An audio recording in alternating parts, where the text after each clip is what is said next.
The evening at Rosewood Cafe. The warm glow of fairy lights danced across the windows of Rosewood Cafe as the December evening settled over the city. Inside, the soft hum of conversation mixed with the gentle clinking of porcelain cups and the distant sound of jazz music playing from hidden speakers. Golden lanterns cast a honey-colored light over the wooden tables, creating the kind of atmosphere that made people speak in softer voices and lean closer together. Sarah Martinez sat at a corner table, her fingers wrapped around a steaming mug of chamomile tea.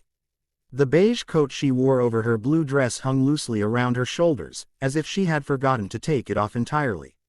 Her dark hair was pulled back in a simple style, and though the cafe buzzed with warmth and life around her, her eyes held a distant, thoughtful sadness that seemed to pull her away from the present moment. Across from her sat David Chen, impeccably dressed in a navy suit that spoke of long days at the office and important meetings. His tie was loosened just enough to suggest he had finally allowed himself to relax, and his dark hair was styled with the kind of careful attention that had become second nature to him. But tonight, his usual confident demeanor was replaced by something gentler, more attentive. His eyes never left the small figure seated between them. Emma, Sarah's 5-year-old daughter, perched on her chair with the kind of infectious energy that only children possess. Her light blue dress was decorated with tiny white flowers, and matching ribbons held her golden curls away from her face. Before her on the wooden table lay a scattered rainbow of crayons, and she clutched a red one in her small fist as she worked on what appeared to be a very important drawing. "Look, Mr. David," Emma said, holding up her paper with pride. "It's you and Mommy and me at the park. See, that's the big slide we went on last weekend." David leaned forward, studying the colorful creation with the seriousness it deserved. 3 stick figures stood beneath a green tree, with what could generously be interpreted as playground equipment in the background. "That's absolutely beautiful, Emma.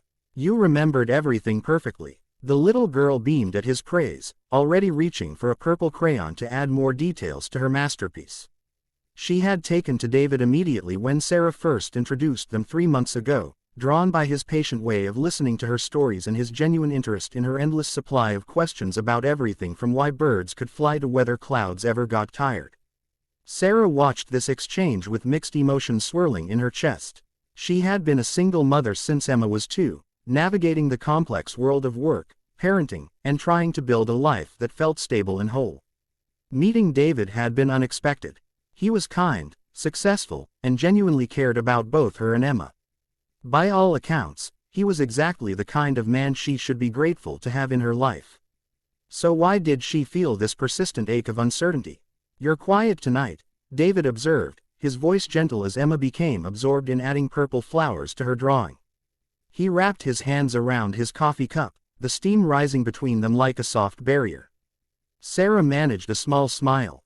"Just thinking about," she hesitated, watching Emma's concentrated expression as she carefully colored within the lines she had drawn. How could she explain the fear that lived in her chest? The worry that she was being unfair to Emma by allowing her to grow attached to David when Sarah herself wasn't sure she was ready for the commitment he clearly wanted. The guilt of knowing that David deserved someone who could love him without reservation, while she still felt like she was protecting pieces of her heart. "Sometimes I wonder if I'm doing the right thing," she said finally, her voice barely above a whisper. David's expression grew more serious. He glanced at Emma, who was now humming softly to herself as she worked, then back at Sarah. "The right thing about what?" Before Sarah could answer, Emma looked up from her drawing with bright eyes. "Mommy, can Mr. David come to my school play next week? I'm gonna be a snowflake, and I need someone to take pictures 'cause your phone always makes everything blurry." The innocent request hit Sarah like a gentle but persistent wave.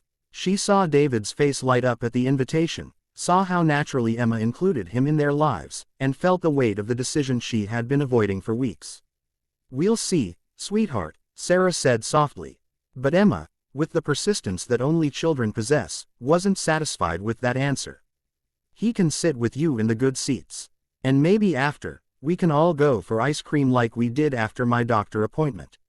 That was the best day ever." David reached across the table and gently touched Sarah's hand.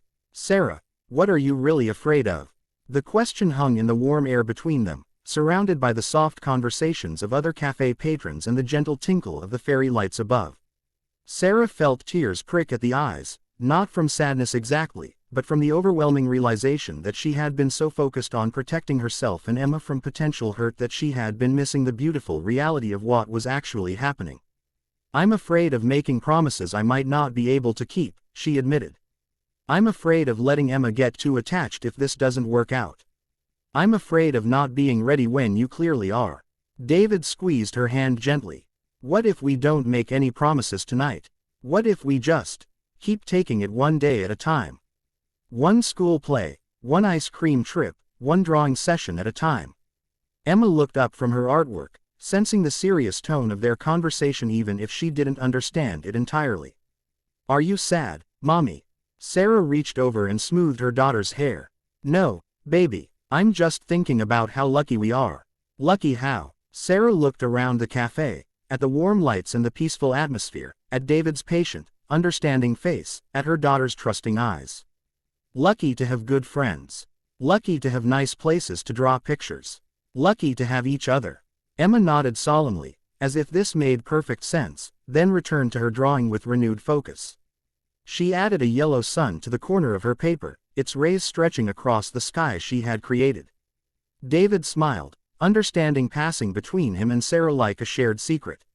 "One day at a time sounds pretty good to me," he said. Sarah felt something ease in her chest, like a door that had been held tightly closed finally allowing itself to open just a crack. "One day at a time," she agreed. As the evening deepened outside the cafe windows, the three of them sat in comfortable quiet, surrounded by warm light and the gentle sounds of life continuing around them. Emma finished her drawing and proudly displayed it against her empty juice glass, the stick figures seeming to smile up at them from the paper. Sometimes, Sarah realized, the most important decisions weren't made in dramatic moments, but in quiet cafes over scattered crayons and cooling tea, when love revealed itself not as a grand gesture but as a willingness to stay present, one small moment at a time.